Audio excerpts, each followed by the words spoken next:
Buenos días, buenas tardes, buenas noches, bienvenidos y bienvenidas a una nueva edición del podcast Distópico, el resumen semanal de noticias que habitualmente compartimos en Revista Distopía. Generalmente todas las semanas venimos con un par de feriados los lunes, por eso el lunes pasado no estuvimos, pero si no me equivoco esto ya no vuelve a pasar por un buen tiempo, así que todas las semanas, incluso durante el verano, acá vamos a estar con nuestras abducciones noticiosas de cada semana. Sí, es la edición de hoy, la antepenúltima edición del podcast del año, porque se nos viene ya el 2026. Sin embargo, pasan un montón de cosas, ¿no? Tuvimos el recambio legislativo, ahora estamos hablando de reforma laboral por este proyecto sumamente regresivo que presentó el gobierno nacional y que yo creo tiene serias chances de ser transformado en ley, mientras se discuten otros extremos, ¿no? De la gestión de gobierno y del programa económico puntualmente de Javier Milei, del gobierno de Javier Milei. Así que tenemos bastante material para hablar. Si te parece, ya mismo empezamos y como te digo siempre, si empezaste a escuchar el podcast, no dejes hasta el final porque todo va tan rápido en esta realidad algorítmica que este material se autodestruye en tiempo récord. Empezamos.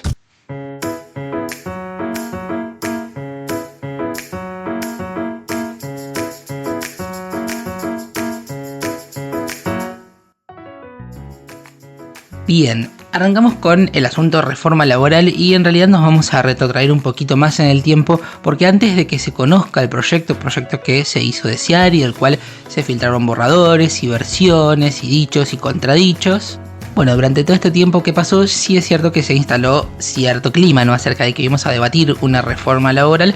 Y también empezaron a conocerse algunos datos y algunas noticias relevantes que ponen en duda algunas cuestiones, algunos aspectos del programa económico de Javier Milei. Por ejemplo, hace un par de semanas conocimos que por el derrumbe de las ventas, un gigante, una industria gigante, la que fabrica Oreo, Pepitos y Milka, por ejemplo, Mondelez, por primera vez paralizó su planta en Pacheco y licenció a 2.300 trabajadores, anticipó vacaciones técnicamente y no va a producir entre el 14 de diciembre, es decir, entre ayer y el 5 de enero, aduce un sobrestock y que las ventas acumulan una caída de 13.000 toneladas en lo que va del año, así que prestémosle atención a estos datos, ¿no? Lo que dice Mondelez es sobrestock, es decir, la gente no está consumiendo y ventas que acumulan 13.000 toneladas de caída en lo que va del año. Este panorama se va a repetir en otros sectores de la industria nacional y así vemos noticias similares, por ejemplo en Whirlpool, en Essen, en supermercados mayoristas, y de todo esto el gobierno parece no acusar recibo. De hecho, Javier Milei dijo que no le importa. Sí aparece en este sentido una palabra que estamos escuchando mucho por estos tiempos, que es importaciones, ¿no? Las importaciones están abiertas, los productos que ingresan son más baratos. Esto hace sí que las familias puedan comprar algunos productos más baratos, pero también es cierto que destroza la industria nacional. Incluso aunque el gobierno quiera apostar por las inversiones, por ejemplo mineras, o por capitales extranjeros que siempre dicen que van a venir, les dan todo y nunca vienen. Bueno, el panorama hace que esos puestos laborales que se van perdiendo, como por ejemplo lo que pasó en Mondelez, en este momento no tengan mayores respuestas, no encuentra el otro puesto laboral. No es que Javier Milei decide no apostar a la industria nacional y ofrece una solución, sino que simplemente se olvida de esos puestos de trabajo por una apuesta que nadie sabe ni siquiera si va a salir. Hasta el momento podríamos decir que los antecedentes históricos que conocemos en nuestro país no han funcionado. Sí tenemos la economía de plataformas, ¿no? Evidentemente las personas que pierden trabajo en algunos casos van a parar a Uber, a pedido ya a distintas plataformas, y esto asegura un piso de ingreso de dinero, no la conformación de un salario, pero las reglas empiezan a ser más flexibles, ¿no? Las personas tienen que trabajar más para ganar más dinero. Sí, es cierto, pueden decir que son sus propios jefes, podemos discutirlo también, pero pueden decirlo, pero lo concreto es que la situación se va erosionando, ¿no? El puesto de trabajo seguro y con todos los derechos que conocíamos pasa a ser un privilegio, ¿no? Y en este marco es que llega la reforma laboral, la famosa reforma laboral, eufemismos que se usa para mencionarla por parte del gobierno, modernización. Ni siquiera son muy novedosos en esto, ¿no? Porque modernización se le ha dicho a todo tipo de proyecto regresivo en toda la historia argentina como una especie de zanahoria que vamos siguiendo y que nunca llega, ¿no? ¿Qué es la modernización? Si nada se detiene en ningún momento, ¿no? Si siempre hay una modernización por delante y por otro lado, si históricamente siempre significó peores condiciones de vida. De hecho, aunque exista un colchón en las plataformas, como decíamos recién, trabajadores que pierden sus trabajos o que ya no les alcanzan sus salarios y van a Uber o van a pedido ya, Lo concreto es que estas aplicaciones en algún momento también van a tener sobreofertas, si no es que esto ya está pasando, y esa sobreoferta va a hacer que las personas tengan que trabajar más por menos. Pero yendo específicamente a la información, lo concreto es que ya hay proyecto de reforma, lo firmó Javier Milei. Incluye algunas modificaciones en términos laborales y otras en términos tributarios. Ingresa por el Senado de la Nación. En el caso de las normas tributarias, la Constitución Nacional dice que cuando se habla de tributos, la Cámara de Origen tiene que ser diputados. Entonces, si una norma de esta temática fuese aprobada con el Senado como Cámara de Origen, podría ser inconstitucional. Es un detalle, está por verse, creo que es salvable, es totalmente salvable, pero lo concreto es que ya tenemos proyecto de reforma laboral y vamos a repasar brevemente. Seguramente ya escuchaste bastante de lo que significa esta reforma, pero vamos brevemente con un punteo de lo que incluye este proyecto. Este proyecto permite que los salarios puedan ser abonados en moneda extranjera, por ejemplo en dólares, de manera opcional, y habilita a los trabajadores a recibir el pago en billeteras virtuales, algo que hasta ahora no está permitido. Además incorpora un concepto muy interesante que es el de negociación dinámica del salario. Esto significa que los sindicatos o un trabajador particular van a poder acordar con la empresa ingresos extra como bonos, premios o compensaciones al salario convenio atados a niveles de productividad o al cumplimiento de ciertos objetivos. Esto disminuye, ¿no?, el básico que cobra cada trabajador y deja librado al resultado la gran parte del salario, es decir, aumenta las posibilidades de no llegar a fin de mes, básicamente. Por otro lado, indemnizaciones más bajas y con topes de actualización. Se excluye del cálculo de la indemnización al aguinaldo, a las vacaciones, a los premios y otros beneficios que no sean del pago mensual. El proyecto también dispone que las indemnizaciones dispuestas en juicios laborales se van a actualizar por inflación más un 3% anual, y actualmente queda a consideración del juez, es decir que hay un cambio importante acá, y los juicios, van a poder pagarse hasta en 12 cuotas mensuales, es decir, te pueden indemnizar pagándote a lo largo de un año, cuando uno en realidad necesita reconstruir su vida o mínimamente subsistir, ni bien lo echan, ¿no? Otro punto muy comentado es el de las vacaciones fraccionadas, porque el proyecto oficial modifica la ley de contrato del trabajo y permite que las vacaciones se fraccionen por un mínimo de 7 días. Además mantiene la cláusula que obliga a las empresas a que ante vacaciones rotativas le otorguen a cada trabajador al menos un periodo de verano cada 3 años. Vamos a hablar ahora un poco acerca de los principios de esta reforma, pero en principio cuesta imaginar que se consensúen muchas de estas cosas, entre otras cuando se toman los trabajadores vacaciones. Por otro lado, se crea un banco de horas, un mecanismo que permite que las horas extras trabajadas por un empleado se acumulen como un saldo a favor del trabajador, ¿no?, para ser compensadas con días libres o con jornadas de trabajo reducidas. Y esto, bueno, tiene que ver con que un trabajador de repente quiere trabajar bastante durante la semana y tomarse, no sé, la tarde del viernes libre, entonces tendría la posibilidad de hacerlo. Una vez más, me cuesta pensar que los empleadores vayan a tener demasiada flexibilidad en este sentido. Al respecto de este punto hay una argumentación de Patricia Bullrich que me maravilla, ¿no?, porque estamos en un nivel de debate tan precario y tan pobre que realmente alarma, nos sorprende incluso lo que dice el gobierno para defender este proyecto. Patricia Bullrich, defendiendo este punto, el del banco de horas, dijo que es algo que le encanta a los jóvenes. Vamos a escucharla. Hemos armado un sistema que a los jóvenes les gusta mucho, que es el banco de hora voluntario. El banco de hora es, bueno, mira, yo quiero trabajar de lunes a jueves, no quiero ir los viernes, o los viernes me tomo mediodía, me voy a la mitad del día. Bueno, los lunes trabajo 12 horas, tenés que tener X de descanso, por supuesto. El martes trabajo 12 horas, me quedan, tengo 4 y 4 de más, y me los tomo el viernes y el viernes no trabajo. Es decir, que puedo mover las horas de acuerdo a un acuerdo, por supuesto, es decir, hay líneas continuas que esto no lo van a poder hacer, pero hay otros que van a poder trabajar de esta manera. Qué sé yo, me da la sensación de que a los jóvenes por ahí les gustaría más tener estabilidad laboral, poder acceder a la vivienda, tener acceso a préstamos hipotecarios. Parece que va por otro lado el deseo de la juventud. Pero esto dice Patricia Bullrich. Después vamos a escuchar otro audio de ella. A ella la vamos a escuchar bastante, ¿no?, porque la intención de que el proyecto ingrese por el Senado también tiene que ver con que Bullrich ahora es senadora nacional, fue electa a las elecciones de octubre y es la jefa del bloque de La Libertad Avanza, así que tenemos Bullrich por unos cuantos años más. volvemos al proyecto propiamente dicho, vamos al derecho a huelga, porque la idea es declarar varios servicios como esenciales, es decir, que no puedan brindar una prestación menor al 75% de su funcionamiento normal.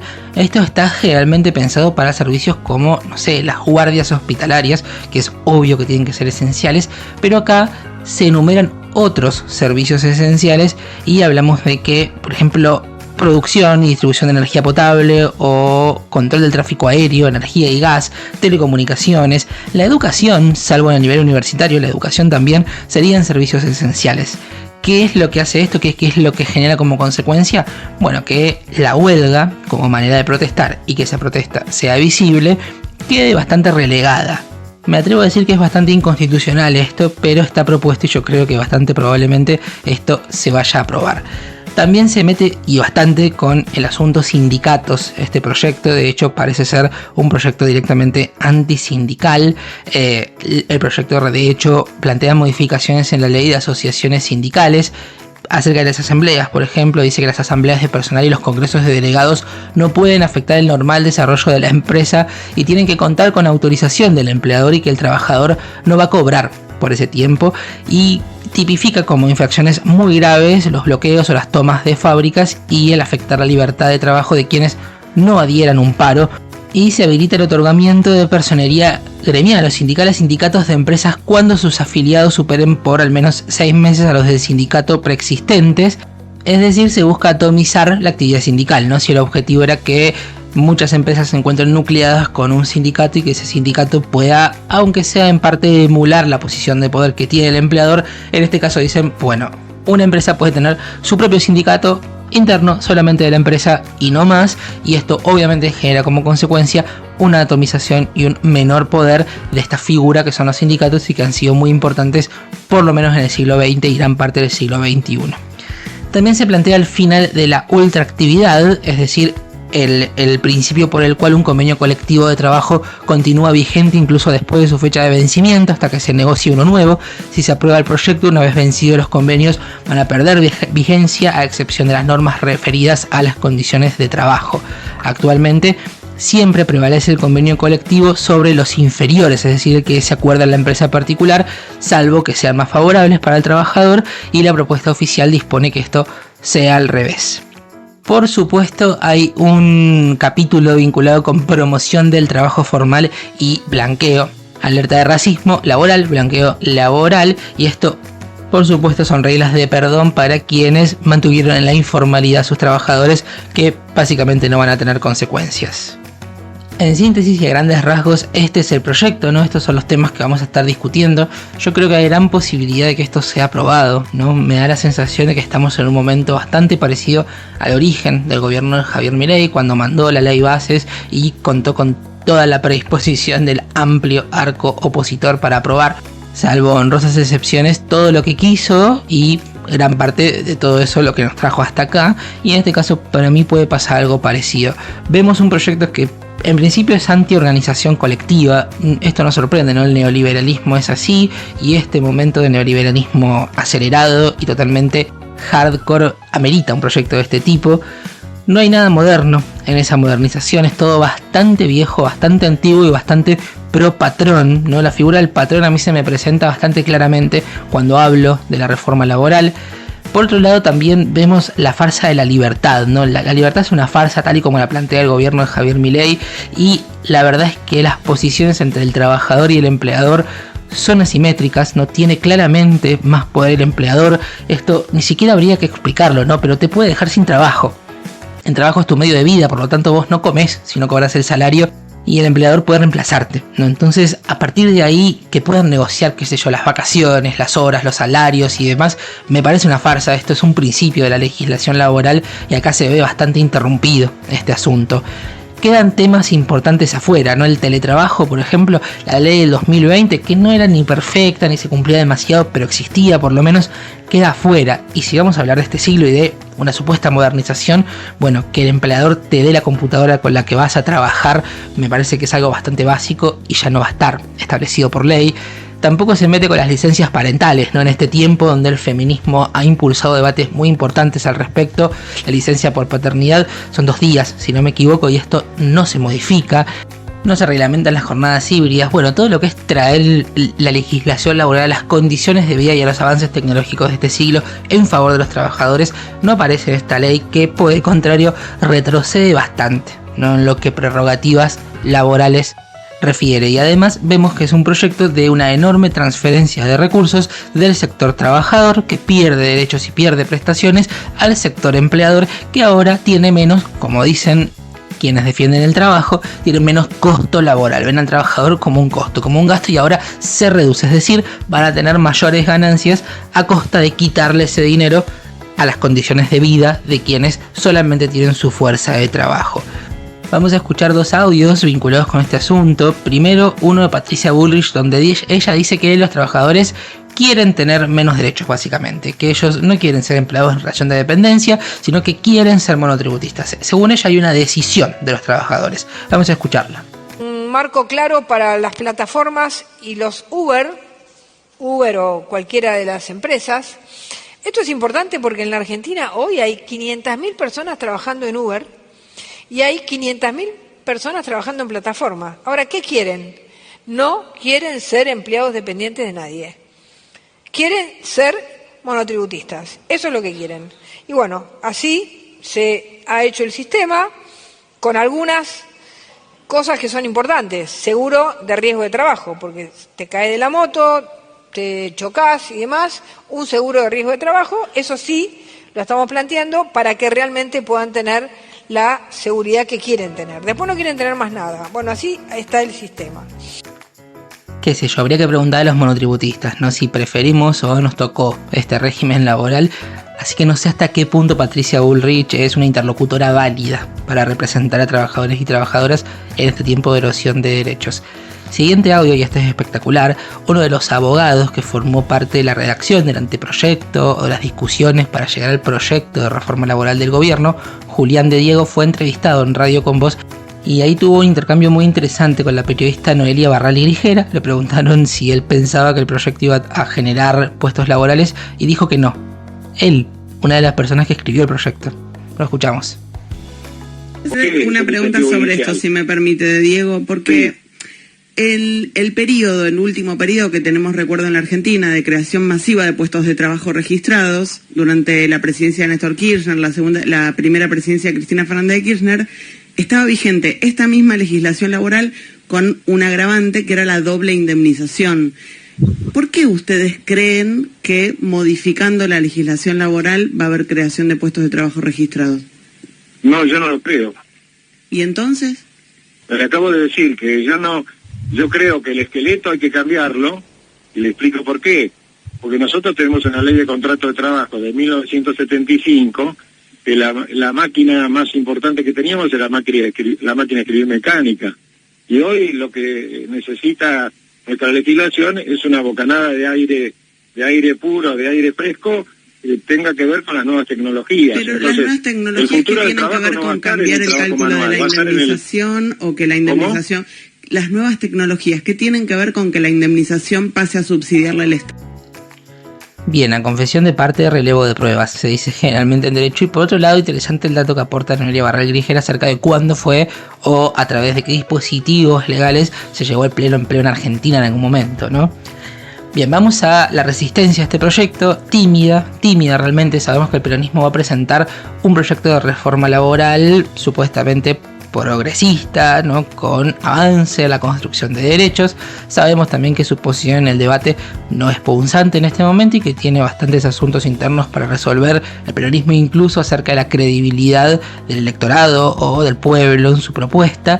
Y por otro lado, la CGT, la Central General de Trabajadores, va a marchar a Plaza de Mayo este jueves, el 18 de diciembre, a las 15 horas, para expresar su rechazo a la reforma laboral. Buscan sumar a las dos CTA, movimientos sociales, y extender movilizaciones a todas las provincias. Creo yo que arrancaron un poco tarde con esto de la resistencia. Vamos a ver qué pasa, pero también queda tiempo, ¿no? El gobierno presentó este proyecto para que sea tratado en extraordinarias, es decir, en diciembre. Yo creo que por una cuestión de tiempos no van a llegar a aprobarlo ni a darle media sanción en este último mes del año. y eso permite articular alguna que otra resistencia, pero también mi sensación es que las resistencias tienen que venir de otro lado, no tienen que venir de los partidos políticos tradicionales ni del Congreso de la Nación, tampoco de la burocracia sindical, sino de las personas afectadas, ¿no?, por estas reglas que se pretenden aprobar de abajo hacia arriba, básicamente. Bien, un último comentario antes del pequeño corte. Javier Milei viajó a ver a Corina Machado. Ella es la principal dirigente de la oposición en Venezuela. Actualmente vive en la clandestinidad porque teme por su vida a partir de las características del gobierno de Nicolás Maduro. Fue distinguida con el Premio Nobel de la Paz en el mes de octubre. En Oslo, esta semana que pasó, le iban a dar el premio propiamente dicho. Ahí viajó Javier Milei con Karina y toda la comitiva para ver a Corina Machado. Sin embargo, ella no llegó bastante tarde y Javier Milei se vino sin ver a Corina Machado, sin ver a Donald Trump. Así que una nueva entrega de turismo de primer nivel para el presidente y su hermana, pagado con fondos públicos. Bien, dicho esto, vamos al pequeño corte que habitualmente hacemos en Revista Distopía. En este espacio yo te recuerdo que estás escuchando la abducción noticiosa de Revista Distopía, un resumen semanal de más o menos media hora, que no es lo único que hacemos en esta revista. También tenemos un newsletter que se entrega este próximo domingo, sale cada 15 días, te tenés que suscribir, es gratuito. Ahí hablamos en detalle de algún tema que esté sonando o que salga de agenda también, pero nos damos la licencia de hablar con más tranquilidad. También publicamos reels todas las semanas, generalmente tomando la noticia distópica de este podcast. Esos reels los realiza y los edita Evelyn, a quien le mando un beso grande. Hacemos también entrevistas audiovisuales, van a volver y muy pronto las entrevistas audiovisuales. Tenemos también una página, revistadistopia.wixsite.com/distopía, cuya interfaz está renovada desde hace un par de días. Todo esto lo hacemos con una perspectiva muy particular, lo habrás notado, es una voz muy libre de todo tipo de intereses la que tratamos de sostener, y por otro lado un punto de vista acerca de la distopía presente que yo creo que tan explícito y tan claro como lo ofrecemos nosotros no lo encontrás en cualquier lugar, y eso tiene que ver con que nuestro principal sostén, o nuestro único sostén diría, es la comunidad distópica, es decir, las personas que nos escuchan, que nos leen, que nos ven, interactúan con nosotros, porque el hecho de que seamos un medio que no es grande también nos permite conocer e interactuar. A mí eso además personalmente me gusta bastante, así que te invito, si te parece importante esto que hacemos, si coincidís con nuestro punto de vista, si te resulta relevante, ¿no?, que voces como la nuestra existan en este tiempo de algoritmia, bueno, a que nos ayudes a seguir existiendo, y podés hacerlo con aportes económicos, ¿no? Podés aportarnos por única vez, podés suscribirte para aportar todos los meses, una suma la que sea, nada es mucho y nada es poco. En redes vas a encontrar los enlaces y también nuestra página para poder hacer tu aporte, y en el caso de que no puedas o no quieras hacer un aporte económico, también puedes ayudarnos con lo que son las alabanzas al dios algoritmo, ¿no? Esto que tiene que ver con me gusta, compartir, comentar, recomendar este contenido y hacer que circule de alguna manera. Así que en este momento, mientras nos escuchás, puedes darle me gusta al video, puedes dejarnos un comentario abajo, puedes suscribirte a nuestro canal, y eso también nos va a estar ayudando. Bien, dicho esto, vamos con la noticia distópica. Esta semana es cortita, todo lo anterior que dijimos para mí es muy distópico, ¿no? Todo esto de la reforma laboral, una de las distopías audiovisuales, ¿no?, en series que a mí más me gustó es Years and Years, y ahí se plasma muy claramente, prepandemia incluso, el caso de un trabajador que tenía un empleo formal, lo pierde, pasa a bicicletear, ¿no?, a trabajar en una aplicación de delivery, automáticamente su vida se vuelve más infeliz, pierde su familia y demás. Bueno, evidentemente estamos en ese momento, así que todo lo anterior era muy distópico, pero elegí otra noticia distópica y te la cuento.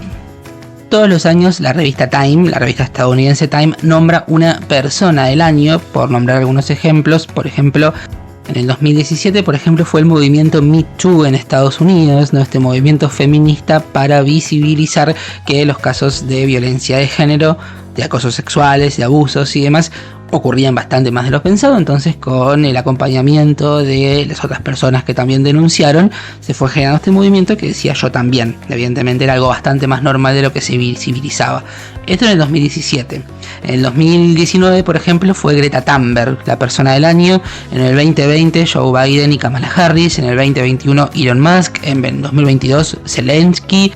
En 2023, Taylor Swift, que fue muy renombrada en esos días. Se suponía que sus recitales generaban movimientos sísmicos, por ejemplo. Y en el 2024, el año pasado, fue Donald Trump. ¿Quiénes son las personas del año para la revista Time en este 2025? Los arquitectos de la inteligencia artificial. ¿Qué es lo que reconoce esta designación? Bueno, el impacto de las IA en el mundo y cómo esta tecnología se infiltró en prácticamente todos los aspectos de la vida sin pedir demasiado permiso, ¿no? La revista justificó en las redes sociales la elección y dice que este reconocimiento es por inaugurar la era de las máquinas pensantes, por asombrar y preocupar a la humanidad, por transformar el presente y trascender lo posible. La persona del año no fue, de nuevo Donald Trump, ni tampoco Zoran Mandani, ni el Papa León XIV. No, para nada, fueron los arquitectos de la inteligencia artificial y están representados por nombres que todos conocemos, ¿no? Sam Altman, Elon Musk, Mark Zuckerberg, entre otros. Capitalismo hiperbólico de plataformas en su máxima potencia. Después nos sorprende la ley de reforma laboral que queremos aprobar acá. Esto entonces fue la noticia distópica, pero tengo dos pequeños apéndices para comentar. Por un lado, Netflix, el gigante del streaming, firmó un pacto para comprar la Warner Bros., una transacción que está valorada en 82.7 mil millones de dólares.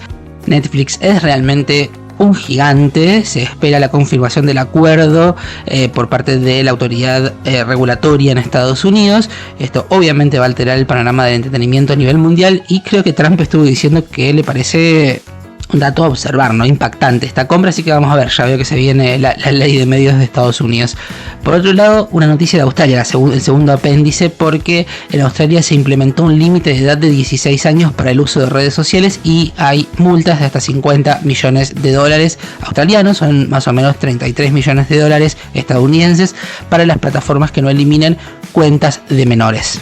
Bien, esta ha sido entonces la noticia distópica de esta semana y dos pequeños apéndices, y volvemos a la información con la economía porque la inflación se siguió acelerando. Los precios al consumidor aumentaron 2.5% en noviembre respecto a octubre y el acumulado es 31.4% interanual según el INDEC. En los últimos 11 meses 27.9%. En el mes pasado la división con mayor alza fue vivienda, agua, electricidad, gas y otros combustibles con 3.4% y la de menor inflación prendas de vestir y calzado 0.5%, que a su vez es el rubro que más cayó a nivel interanual en producción, ¿no? Y ahí volvemos al tema de las importaciones que hablábamos al principio. Respecto a las canastas, un hogar de 4 integrantes necesitó 1.257.329 pesos para superar el umbral de la pobreza, 3.6% más que en octubre, es decir, más alta que la inflación. Esta suba, y a mí eso me parece todo un dato. Por otro lado, el gobierno tuvo que vender dólares, esto lo dice la agencia Bloomberg. El Banco Central vendió dólares varias veces en los últimos días para evitar una depreciación del peso en el mercado oficial. No hay demasiados detalles porque el Banco Central informa en cada rueda que no interviene. Lo que se presume es que está vendiendo dólares del Tesoro Nacional, esto lo dicen especialistas económicos. Por otro lado, el gobierno colocó deuda después de varios años, y el gran objetivo del oficialismo es reducir el riesgo país para regresar a los mercados internacionales. Otra noticia muy importante de esta semana, que también podría haber sido la distópica, viene desde Mendoza porque el Senado de mendocino aprobó por amplia mayoría la vuelta de la minería metalífera a esta provincia. Este tipo de minería había sido frenada hace 14 años. La votación ocurrió en medio de enormes protestas de grupos ambientalistas. La votación lo que hizo fue ratificar la declaración de impacto ambiental para la explotación del proyecto San Jorge de cobre mendocino. Esto va a ser en Uspallata, en Las Heras, en Gran Mendoza, y de 36 senadores presentes, este proyecto tuvo, atención, 29 votos a favor del radicalismo, del PRO y algunos del PJ, y hubo 6 votos en contra, algunos kirchneristas, otros de partidos de izquierda y una sola abstención. Todo esto pasó, repito, con las calles aledañas a la legislatura provincial cortadas desde la madrugada con vallas en todo el perímetro y una manifestación antiminera que llegó desde el Valle de Uco, desde San Rafael y desde Uspallata hacia la legislatura. Obviamente Milei se había pronunciado a favor de este proyecto, obviamente se entendió esto como un respaldo por parte de la política al avance de la minería. Hay voces peronistas encantadas con esto que pasó en Mendoza, así que cabemos una vez más que las resistencias tienen que ser desde abajo. Mientras esto pasaba, el ministro Caputo anunció una baja de las retenciones para el agro, así que vemos otro proceso acá de transferencias de recursos. Noticia del CONICET: miembros del directorio del CONICET en representación de la comunidad científica nacional rechazaron en un comunicado el anuncio del gobierno de quitar financiamiento de los proyectos de una de las agencias que conforma el CONICET, que es básicamente la que hacía convocatorias vinculadas con proyectos de investigación científica y tecnológica ya adjudicadas en 2022 y 2023. Una noticia sobre discapacidad: la justicia hizo lugar a un amparo colectivo y ordenó al gobierno la inmediata aplicación de la ley de emergencia en discapacidad en todo el país. El fallo del Juzgado Federal de Campana declaró la invalidez del artículo 2 del decreto 681 de este año, con el cual el Ejecutivo promulgó la norma pero suspendió la ejecución. Esto que está haciendo el gobierno de Milei: el Congreso insiste con algunas leyes y lo que hace es decir, bueno, no las veto pero suspendo la ejecución. La demanda fue impulsada por 2 familias, tuvo la adhesión de más de una decena de organizaciones y es un paso pequeño. La justicia además aplica en casos particulares y no es general como si es la ley, pero es un paso relevante. Alarma sanitaria por gripe A. Hay alarma en Europa por un brote inusual de la gripe AH3N2 y hay medidas de prevención. Un informe del Centro Europeo para la Prevención y el Control de las Enfermedades en Reino Unido, Alemania, Francia, Italia y España dice que se detectaron casos entre 3 y 4 semanas antes de lo habitual. En Reino Unido, por ejemplo, por la rápida propagación de contagios, hay medidas de distanciamiento social y varias escuelas con puertas cerradas. Los síntomas de la enfermedad son parecidos a los del COVID. Y respecto a nuestro país, lo importante es mantener la vacunación contra la gripe, pero esto en nuestras latitudes tiene que pasar recién a partir de marzo, así que todavía no hay nada de lo que ocuparse en este momento. Sí, observemos, ¿no?, que este tipo de enfermedades cada vez más seguidas. Hablando de alertas sanitarias, acá tenemos otra, pero Argentina. El Ministerio de Salud detectó un salto inusual en los contagios de hantavirus. Después de 2 años sin casos, hubo 23 hasta fines de noviembre. Además, 9 de esas personas murieron, es decir, hubo una letalidad del 38%, y esto es un valor muy por encima del promedio. Según el Ministerio de Salud, podría haber un subregistro de cuadros leves. ¿Con qué tiene que ver el hantavirus? Bueno, con la convivencia con roedores y el contacto con sus secreciones. Cerramos con 2 noticias latinoamericanas. La primera viene desde Bolivia, donde el expresidente Luis Arce fue arrestado por efectivos de seguridad en cumplimiento de una orden de la Fiscalía por una causa abierta por corrupción vinculada al fondo indígena. Esto según la ex ministra de Presidencia, María Nela Prada. La exfuncionaria dijo que lo considera un secuestro y denunció que por medios extraoficiales, es decir, no informados por la fuerza, que sabe que está en las oficinas de la Fuerza Especial de Lucha contra el Crimen. Finalmente, noticia desde Chile. El nuevo presidente del país vecino va a ser José Antonio Kast. Este domingo hubo segunda vuelta. Recordemos, había votado Chile en primera vuelta y 2 candidatos habían llegado al balotaje. Por un lado, la candidata del Partido Comunista, Janet Jara, y por otro lado, el líder republicano, José Antonio Kast. Ayer se llevó a cabo el balotaje y por amplia diferencia Kast va a ser el próximo presidente chileno. Kast, ultraconservador, de extrema derecha, con un discurso que realmente es muy preocupante, por ejemplo, acerca de los migrantes, pero también de todas las minorías. Va a asumir el 11 de marzo y se suma a gobiernos que están siendo elegidos en nuestra región, que son expresiones de derecha bastante violenta, cuyos discursos preocupan y bastante. Le mando un saludo a Pablo, que siempre nos escucha desde Chile. Bien, dicho esto, ahora sí llegamos al final del podcast de esta semana. Si llegaste hasta acá, te agradezco mucho. Como siempre, nos volvemos a escuchar el próximo lunes para una nueva abducción noticiosa. Mi nombre es Lautaro Peñaflor Zangara y ha sido un placer compartir este rato con vos.